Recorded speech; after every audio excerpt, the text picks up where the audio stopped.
Eggplant fries for the bar. The eggplant fries are crunchy and tasty. Everyone's sick of the same old, you want fries with that? No, I don't want fries with that. I want these kind of fries because no one else has done it. Now what are we making? Eggplant fries. I'm gonna peel the eggplant first. Glad I tuned in for this. Cut the ends off. Well, get all angry about it then. Dredge them in flour, 2% milk, Okay. and some water, and then cracker meal. And then into the fryer. For 5 or 6 minutes. We're gonna serve a sauce with this? Yeah, we're doing a house-made marinara. Give me the rundown. Olive oil, heat it up some. Onions, shallots. I mean, wouldn't you say it's something like shallot? Saying how I did the black pepper. Yeah, black pepper. Sweating those out, then I got my garlic going. Sweating to the oldies. Now food mill, plum tomatoes. Yeah. How fast can you food mill this to get it in there before the onions and the garlic burn below it? Saporito tomatoes, super dolce, water. Now we're putting our sachet with fresh parsley and bay leaves. Salt and pepper. How long is this gonna cook down? 3 to 4 hours. All right, let's see it. Sea salt here. Grated Romano, marinara, and garlic aioli on the side. You gonna give me a ta-da or anything? Ta-da! I don't think I've ever had an eggplant fry. You wouldn't be able to tell me ever in a million years it's an eggplant.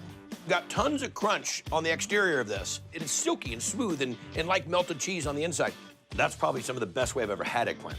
That's really awesome. Thanks for introducing me to another fried thing that I gotta have. The eggplant fries are amazing. It's a good mix of veggies and that fry taste. Sauce is delicious. It's got a nice pop to it. So I'm on the northern side of Boulder, Colorado to check out a pizza joint.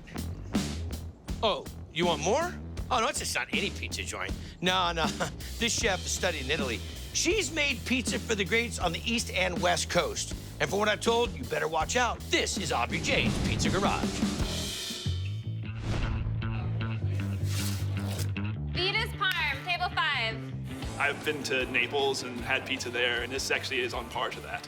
Hot honey disco up. I think making pizza is an art form, and I think Audrey has a knack. It's like watching a composer. Because Audrey Sherman combined her passion for pizza with the teachings of a maestro. My mentor, Tony Gemignani. I learned from him in San Francisco. Tony, the famous Tony. Exactly. He's the heavyweight champ of global pizza making and throwing competitions. After working at his joints in San Fran in New York, she came home to open up her own with her brother Peter and put her education to work. It's the dough. It all starts with the dough. Let's see the magic. First up is our high gluten flour. And then we have some malt powder here. We're gonna add our cold water. Got it? Next, we're gonna add our yeast. Our biga, mother dough. You call it biga? I call it a biga here. It's a lot bigger than I thought. I'm telling you, the way that mother dough smells, oh, it's when you walk into a bakery and you go, what is that? Now we've got our sea salt, extra virgin olive oil. Got it? Bring it out, let it rest. Then we'll portion it. And then that's gonna go in the walk-in for 3 days. Okay, sister, where are we at? We're gonna make our homemade sausage for the spicy pig. We got a spicy pig. A spicy pig, it's a pizza to die for. The hand-pinched sausage is so good. So you grind the pork. We're gonna add our sea salt. Okay. Grind up some fennel seed, calabrese chilies, and we've got some local Colorado honey. Is the sausage going onto the pie raw? Exactly. It's cooked in the oven. Because then you get all that rendering fat right on that pizza. Perfect. You're OG. I like the way you roll. Thank you. All right, we're gonna make our sauce. Okay. California tomatoes, A little paste. little sea salt, Beautiful Sicilian oregano. and build our crust. Not her first rodeo. Our sauce on next. Got our mozz, natural casing pepperoni. Like a lot of pep on these. This thing's gonna be greasy. That's why we call it the piggy. I love it. Some roasted jalapenos. And you're gonna stick more meat on this? Our sausage that we just made. We also get some chopped garlic and extra virgin olive Okay, oil. it's good, good. In we go to the oven at 650. About 6 or 7 minutes. Good looking pie. Then we get oregano on there. Like we're blessing some spirits or something. Exactly. All right, good to go. The crust is outstanding. Thank you. When you're going to the extent that you're going to here, starting with the mother or the biga, it just shows. The sausage is great. The Sicilian oregano is dynamite. The right size pepperoni, the roasted jalapeno, just giving a little bit of that heat. I can't find anything I don't like. The crust on that, it's a meal in itself. It's why you start with the dough, huh? Don't forget it.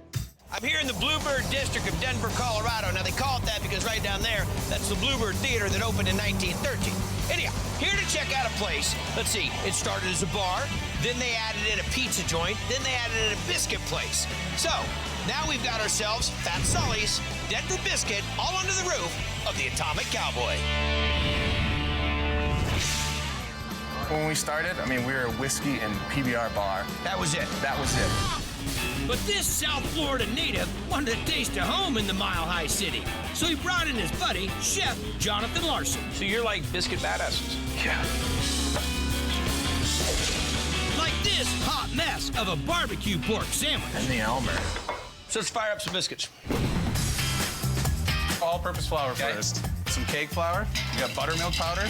Buttermilk powder, really? Yeah. A little salt, a little sugar, a little baking powder, and then the secret, cream of tartar. Really? Yeah, just works. And we gotta grab the grater. We have 3 of these. This is Darth Grater. Yeah. Frozen butter. Frozen butter. I want to do the push. Okay, I'll hold. Okay, look at that. It's like a butter cotton candy machine. Yeah. So that's it. That's for right now. Now, we're gonna add our buttermilk, yogurt, and some whole eggs. It has to be incorporated for about a minute. So we're gonna mix up the biscuits. Okay. And now we're gonna just add a little bit. More flour. It's about 2 of these cups. It kind of varies. That's it. Mixer's out of the way, now time to roll. Time to roll. Okay. Look at that. It's like a sleep system pillow. We cut it in half. I'm going to just knead it. So what do we got going here? We're gonna roll it again? Yeah, we're just gonna get it kind of into a rectangle. So we're just gonna keep rolling out. You can see the butter still's right there. You gotta check it, make sure. Ooh, yeah. Not very, yeah, not yet. It's the right consistency. Yeah. And we punch and cut them, go straight down on them. Oh, that is a monster. Maybe it is gonna be a mile high. Take a little pan spray. Now they're gonna go in an oven, 350 degrees for 18 minutes, convection oven. All right, off to the oven. Holy biscuit mania. Look at the size of this thing. What's it gonna hide behind it? Didn't know it was there, did you? Is that flaky goodness or what? Wow, that's good. We're gonna put more in this? Oh yeah, start with our pulled pork, throw it in the hot pan, and we just made tomato water. Just something to rehydrate it with? Rehydrate it. We had a little barbecue sauce that we made. Then we just pile on the pork, and we do our house-made pickles, a little house-made coleslaw, then crispy onions. That's a mound of trouble. Is everything this big? Yeah. That's ridiculous. How do you eat it? Fork and knife. Is it? Only way. Wow.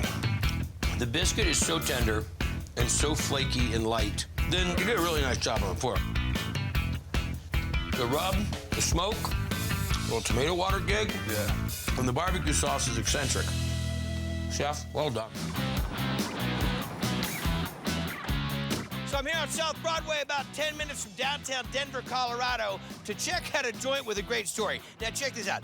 The chef, she came from Buenos Aires, Argentina, 12 years ago. Now, she's got an empanada empire. This is Maria Empanada.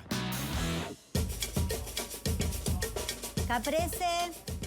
Nothing compares to Maria Empanadas. You really feel like you're in a little part of Buenos Aires. Vámonos, me dice.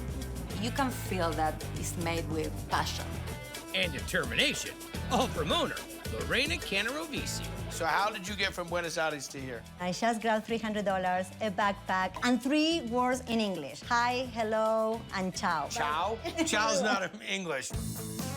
And how did the empanada empire start? Because I miss it a lot. And I didn't find any empanada here in Denver. So I need to make it. And does she ever? Since opening the joint named after her mom in 2011, she now cranks out, get this, up to 1,500 a day. You would think there's an army back in the kitchen making empanadas. How authentic are these empanadas? They could learn in Argentina. That authentic. Beef empanadas. I love the beef empanada. Ground beef, onions, peppers, seasoning, wrapped in like a turnover pastry. It's amazing. So, We are going to make the dough, and we will put some salt here. right? baking powder, And the margarine. all-purpose flour? Yes. Okay. Now we will put some eggs and water. This is gonna mix up how long? Around 10 minutes. We let it rest. I'm going to grab the baby. What'd you just say? My baby. Okay, so now you take the baby. Okay, and then All we right. take it to la máquina. This is the Empanada Express. Yes. It keeps disappearing to the end of the Oh, table. don't worry, don't worry. It will come back. You like it? That's awesome. Look how beautiful it is. And we do like this. And that's the empanada dough. And now we're gonna make the Filling. filling. This is corn oil, okay? And then we put some onions. We have red peppers, Okay, next. ground beef, Who taught you to make empanadas? my mom. So we put some salt here. Look at this. Pepper, crushed red pepper. Cumino. Muy bien. And this is pimentón, Spanish paprika. Not spicy? No spicy. We are going to let it cool. Okay, what are we gonna make? Chimichurri. Chimichurri? Sí. Parsley, red pepper. Wait. What? This is chimichurri with red It's pepper? chimichurri, the authentic one. Oh. Okay, come back. Garlic. There we I like go. garlic. I love Okay. garlic. Salt and pepper. Pepper. Then we have some Pimentón. pimentón. See? Okay. Then we have crushed red pepper. There Ay. we go. Vinegar, oregano, and olive oil. Beautiful olive oil. How long do we let this set up? 3 to 4 days. Now we make the empanadas. Let's do empanadas. Okay. Vamos. We grab a disc that we made before. We put some olives, some of the filling that we made. So each one gets this fold over. Yes. If you look in the dictionary under empanada, that's what it looks like. That's impressive. A little egg wash. Exactly. And we bake them at what temperature? 375, 10 to 12 minutes. So empanadas are ready. Are you ready? Listo.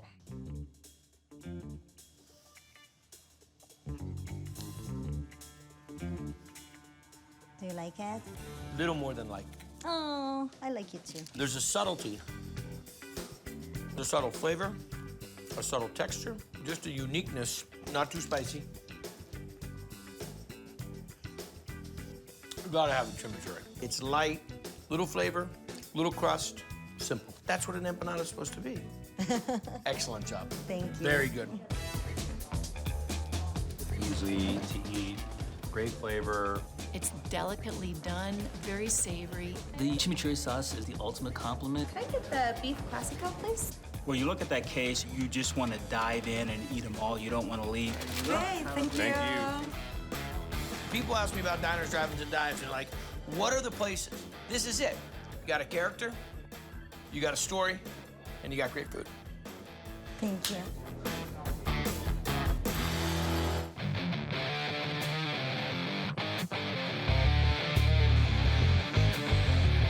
I'm here in the Highlands neighborhood, about a mile from downtown Denver, Colorado, and about a mile away from Citizen Pictures, the folks that happen to produce Diners, Drive-Ins, and Dives. But don't let those details confuse you. I'm here to check out a joint that I hear has the most real deal, off-the-hook, outrageous bar food you can find. This is Highland Tavern. Stupid burger in the window.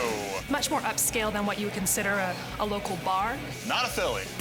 The attention to having higher-end ingredients in a dive bar feel. Just what owners Brian Somatino and Andy Stutz had in mind when they bought this old joint. The building we're in is an old Coors brewing building? Yeah, built in 1901 by Coors. It's been a bar pretty much from 1901 till now, minus Prohibition.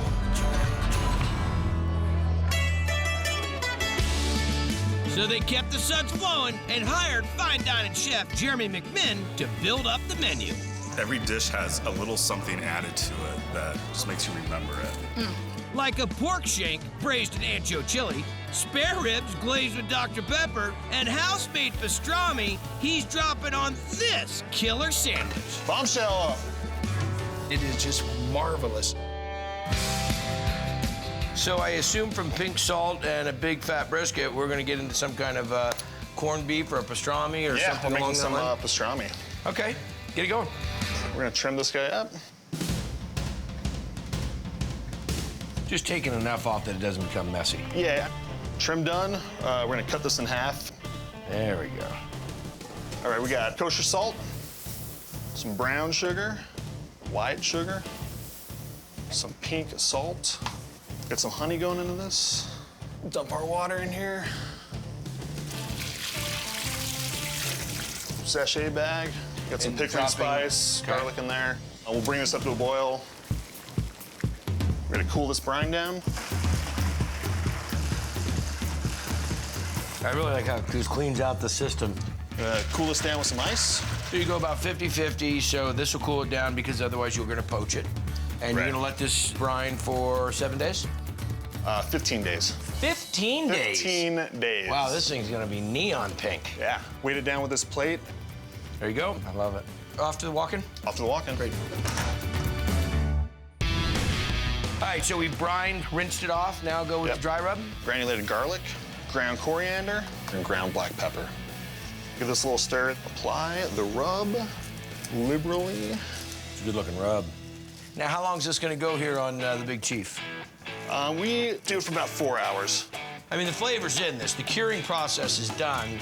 Now we're just gonna put some smoke flavor to it, and then for the final process of serving, you're gonna steam it for service. Correct. Okay? So you're pulling it from the smoke. Now we're gonna finish the cooking process in the steam, in the oven for how long? It's about 3.5 hours. Okay. This is gonna go in the walk-in and cool overnight before we slice it. Okay, so we're in the thick of things now. I should probably just try this for scientific reasons. No, I'll be fine. Very nice. Scientitious. Okay. First, we're gonna butter and toast our rye bread. And drop our pastrami. Put our Swiss cheese down, pastrami jus. Milk-set cheese right into it. Rye bread gets a little brown mustard. Pastrami's hot, cheese is melted. Goes on the sandwich. Plate this up over here. Those are hot. Over medium egg, if you're smart. Gets a little slaw. It's a bombshell. That's a new tattoo right there. Wow. Chew. Breathe. I know. I've eaten at some of the greatest delis in the world, and that's about as righteous as you'll find them. Awesome. It's the right mustard. The meat's super tender, not too much smoke, not too much pepper coriander, not too salty. I mean, just a package deal, man. That is an incredibly righteous pastrami sandwich. Excellent job, brother. Congratulations. I've never had anything like this before. This is by far one of my favorite sandwiches around. Good people, really good food, just a wonderful place to be. I love Colorado. I mean, they got so much going on here, especially the food scene. I mean, who could forget Fat Sully's? Give me some pie. Then you got Lauerkraut's, love that place. So there's no doubt that these guys got a Korean restaurant, and not just any Korean restaurant. This one's off the hook. This is Daeji Korean Barbecue. Kimchi jjigae. If you want authentic Korean food, this is definitely the place to come to. Beef dorsal. This is just overwhelmingly delicious. You get to come here and cook it on the grill, and it's just an experience. I'll eat everything they put in front of me. Which is just how owner Joe Kim wants it. Someone says, okay, I'm gonna go to Daeji. Oh, that place you... Pig out.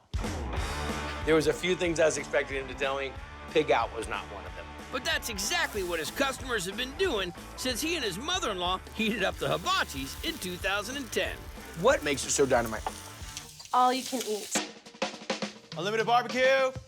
Every different kind of meat you can imagine they bring out. It's just covered with sides. There's nonstop food coming. You just keep eating, and it's awesome. What are we making first? We're gonna make the beef bulgogi first. What does bulgogi mean? Pul means fire, and then kogi means meat. Fire meat. Yeah. We got the water. This is the sauce for the bulgogi? Right.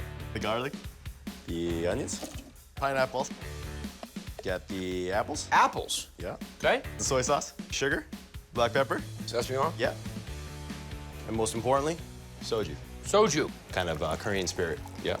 So you got to put it in there now? Yeah. Okay, what meat is this? A ribeye. You slice it thin. How long are we going to let that marinate? 12 hours. 12 hours? Yeah. What are we making next? Chicken bulgogi. Some garlic, soybean oil, sesame oil, ginger, black peppers, sugar, soy sauce, and soju. So you just put a little bit in? Yeah. Over the chicken? Yep. 24 hours? Yep. Next, we're gonna make the deji sauce. Deji sauce. Deji sauce. So this is like the house sauce? House sauce. Kind of like the Korean Thousand Island? Exactly. Put it on everything. The soy sauce, the vinegar, sugar, soybean oil. Okay. Add some corn syrup. Do you use in your hair, huh? Oh, yeah. Sesame seed and Korean red peppers. And that's the bags of Korean red pepper you have up there? Absolutely. I'll be stealing one. Yeah. Next step, what are we making? Kimchi. Is that like the French fries to the burger? Absolutely. So first, the Napa cabbage, we're gonna cut into fourths. Salt it. Wow, you got that process down. And let it sit for 12 hours. Now let's make the marinade. Gonna add some onions, garlic, a little shrimps. A little shrimp. Scrimps. Squimps. Yeah. Add some daikon radish. Ginger. A little bit of rice just to tighten it up. Yep. Some seafood broth, fish sauce. And then some of the Korean red peppers. that I'm stealing. Yep. Then we're gonna add some sugar. Okay. We get the cabbage. It's already been rinsed and strained. And then just kind of go at it. Where did you learn this? My mother-in-law. She had a restaurant in Hawaii for about 15, 20 years. What's next? We're gonna make some kimchi pancakes. Of course we are. Yeah. This is a kimchi that's been fermenting for about a month right now. All right. And this is just one of the side dish items that comes out. Correct. Little tofu? Yeah. Jalapenos and the onions. You right? As soon as that's pureed, add some sugar, some Korean red peppers. That's what's in your hair. I knew it. Egg? Yeah. Some potato starch. Potato starch? Yep. Then we're gonna add some flour. AP? Yep. All right. And these are gonna get fried up? Sauteed, yeah. So actually, there's another side that we're gonna make, which is a fish cakes. That's awesome. We'll eat next week. All right, we got the wok. Heat that up. There's some BTUs, baby. We're gonna add some onions, some green onions, carrots, jalapenos. Okay. Add some garlic. Stir that a little bit. Fish cakes. Soy sauce, some black peppers. Add some sugar. Yeah. Corn syrup, seafood broth, crushed red peppers, and then Korean red peppers. Top it off with some sesame oil. And that's it. If you're a meat eater, you should definitely come eat here. Protein heaven. You can always find something that you like, and if you like something, you tell them to bring more. You're involved in what you're cooking, and you can socialize and enjoy food and share it with everyone. If you're gonna have a haircut like that, you better back it up. Yeah, absolutely. Legit, buddy. All right, man. Legit. Keep cooking. Things have changed, and it's the culinary epicenter, where this family has been serving up their Caribbean soul food for 20 years. You're gonna love it. This is a Welton Street Cafe. And when you tell somebody about the restaurant, how do you describe it? It's legit. How long you got on them chops? I'm ready. There is nothing like when you get a pork chop that is fried to perfection and then someone puts some gravy on top. Now we're gonna get into some fried pork chop. I'm gonna just make my little seasoning here. Salt, garlic powder. You've had to see this neighborhood change quite a bit Oh, in the yes. 20 years you've been here. Lots. Black pepper, paprika. But back in the day, this was the jazz epicenter, right? Just about every other building had a bar, a club, or something. You don't see that anymore. You're kind of like the unofficial mayor of this whole area, I bet. Everybody knows you. Now I'm gonna season them up. So bone-in pork chops. The flavor's in the bone. We'll drop in flour, fry them, 4 minutes on each side. Nice little shallow fry again. I like the way you roll. Now we're ready to make the gravy. So we got a little bit left in the bottom of the pan, lots of flavor. Little flour, onions, garlic, a little bit of salt in here, pepper, brown gravy flour, kitchen bouquet. Nice little color out of that. Add the water, let it simmer for 15 minutes, and add the pork chops back in. I like it. And we're gonna do some greens with this? Yeah, we can. Oh, I love greens. Put the collard greens in. I mean, that's an elephant ear right there. Oh, yeah, it is. I gotta laugh now. We're gonna be here all week. Add some garlic and some onions. Put a little bit of oil in it to keep the greens kind of loose. Gotta keep your greens loose. Salt, garlic salt, habanero peppers, some black pepper, A little chicken base. I put my big old turkey in. That's a monster. How long are we gonna let this cook? About 2 hours. You ready? Is this enough greens for you? Oh, look at that. I need to rent one of those booths to lay down in and take a nap. Is that right? Pork chops don't get as much play as they deserve. It's impossible for this pork chop to be dry. It sits in there in this bath of gravy. And the greens, they still got a little bite. They're not mushy. They'll have a little bit of that smoke. That turkey leg, that's lights out right there. Well done, my friend. Pork chop's ready. The gravy's absolutely delicious. With most people's greens, I'm like reaching for hot sauce, I'm reaching for salt and pepper. I come here, I don't reach for anything but my fork. That's the truth. I have enough to feed me and myself and I for 2-3 days. Very fortunate to have a place like this. And they all treat you like family as well. They know your name. Me, myself, and I. I heard about this family that started off in the fair business, and then they went and opened a restaurant. This is Grammy's Goodies. Coming to this place is like going to your grandma's house. Because Grammy's is actually filled with Grandma's recipes, which Vicky Corder, her husband Jeff, and their kids first started selling at festivals. And when business boomed, they expanded to a full-fledged restaurant. Jeff's Original Cannoli. I feel like all the food here is larger than life. Sauce and lasagna. Have you seen lasagna that big? Not before, no. It's the cheesiest lasagna you'll ever eat. What are we starting with? My grandmother's Sunday sauce. Okay. Olive oil, pork ribs, and neck bones. Any prosciutto? No. How did you know what that was? Because I'm Italian. You call it prosciutto in Denver? I call it prosciutto because Oh. I'm not From New New York. Garlic salt. What's up next? She made us put everything in the sauce in threes because it blessed the sauce. Father, So one garlic. Son, Holy Ghost. That's a lot of garlic. That's the perfect amount of garlic. I thought so too. That's what I meant to say. Onion, parsley. What about the Father and the Son? I'm saying it to myself. I want to be in on it. Crushed tomatoes, fresh basil, black pepper, And salt. Tomato paste goes in. And a lot of water. And how long is this going to cook? About 3 hours. What's up next? Nana's meatballs. Is Nana different than Grammy? No, I called her Grammy. My kids called her. Nana. It's half pork, half ground beef. Mix it together. Now, she taught you these recipes by you standing next to her, or did she just throw you right in the mix? She had horrible arthritis. Oh, so really? I was her hands. Chopped onions, soft breadcrumbs, basil, garlic, You guys love your garlic. parsley, Romano cheese, Salt. black pepper, and eggs. How many meatballs will this make? About that tray's worth. Okay, good. They're about 1/3 of a pound. Ooh, we're really coating the pan up, huh? So we're not just gonna bake them, we're gonna also give them a little pan fry. 350 degrees, how long? 15 minutes. Next up? Whole milk ricotta cheese, black pepper, eggs, fresh parsley, mozzarella provolone blend, and Romano cheese. How many layers are you making? Probably 6. Okay, just shout it out when you know the answer. You make me so nervous. I'm just standing there talking. Granted, I'm questioning The place of my origin. Well, that we know is just a gigantic farce. Did you see Andrew trying to kick me on Triple D? All right, Vic, let's see it. Olive oil. We line our noodles up. It's got to be 7 by 7. It's got to be 7 by 7. Sauce. About half the cheese on this layer. How much of the sausage is going in there? All of it. That's a lot of sausage. The family that makes it has been in business for 100 years. They were friends of my grandma. Got it.